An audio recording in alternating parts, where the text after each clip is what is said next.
Hi, this is Swan with Swan Amity Studios, and we are continuing our Stitch Out adventures with Captain Janeway, my B-77 Bernette.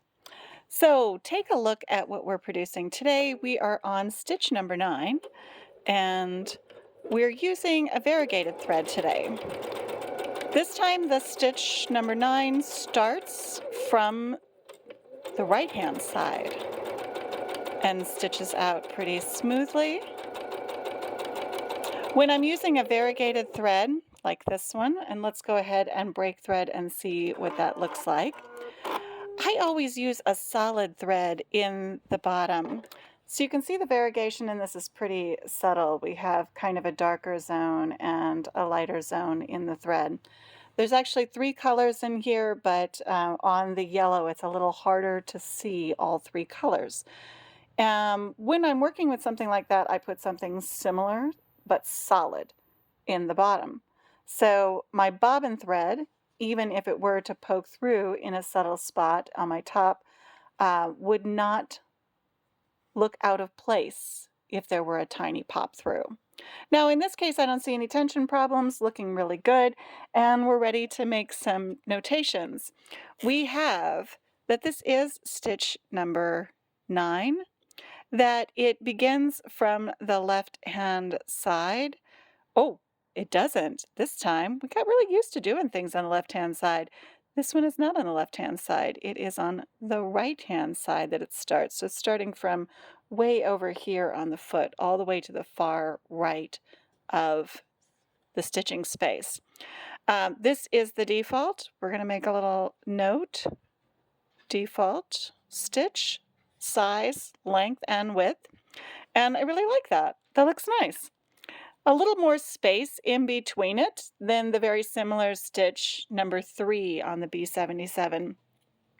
So when we go into our stitch library and we compare that to stitch number 3, you can see they execute from different sides. Starts on the left-hand side, starts on the right-hand side. No space, almost equitable space between each one of the little points. And then here with stitch number 9, much more stitched out space between the points. Really great. Let's go ahead and choose number 10. This one, I see we're going to start from the left-hand side again. So we're going to bring our presser foot down and needle down into the line that we have drawn, and we're going to stitch out stitch number 10. Lock in stitch and then continue. Remembering that we're letting the fabric just ride under our fingers. This one takes a little more time to execute. It's got a lot more stitching to do. And so we're just watching where the line is feeding in and trying to keep the needle, when it comes back to the left, landing on the line so that our stitch is nice and straight. This one has a nice straight edge on both sides. It would be wonderful for stacking stitches. You'll see a video on that from me soon.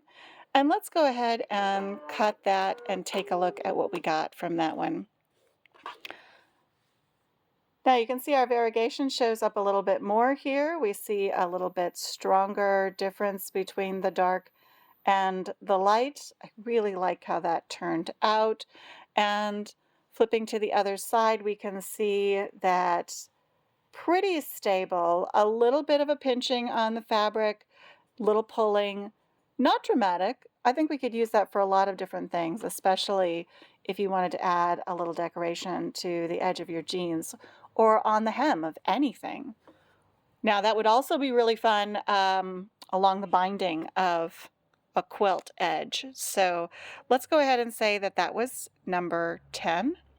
And this one starts executing from the left-hand side. That's true this time.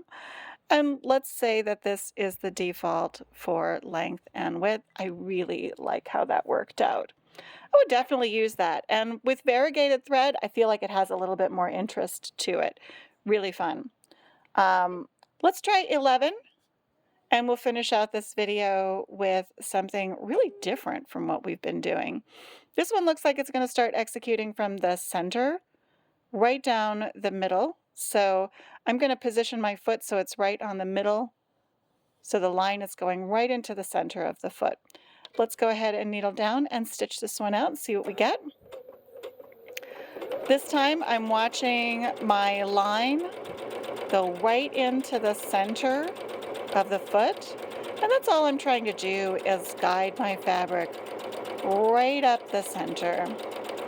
Now when I'm doing this for different projects, I often will only stitch out 1 to 2 inches. But when I'm creating my stitch libraries, I really like to see a long line of the stitch so I can get a feel for what it does and whether or not I really like it. Now this one, now that variegation does show up really nicely there too. And it has a really pretty kind of ribbony effect. Look at that. You really like it. Now, I would not have necessarily guessed that that is exactly what that would look like from looking at the picture of Stitch 11 on my display. But based on what I see right there, I'm going to have to remember that one. I think that's going to be really beautiful for a lot of projects. So let's make our notations and say Swan really likes stitch number 11 on the B-77. And this one executes from the middle.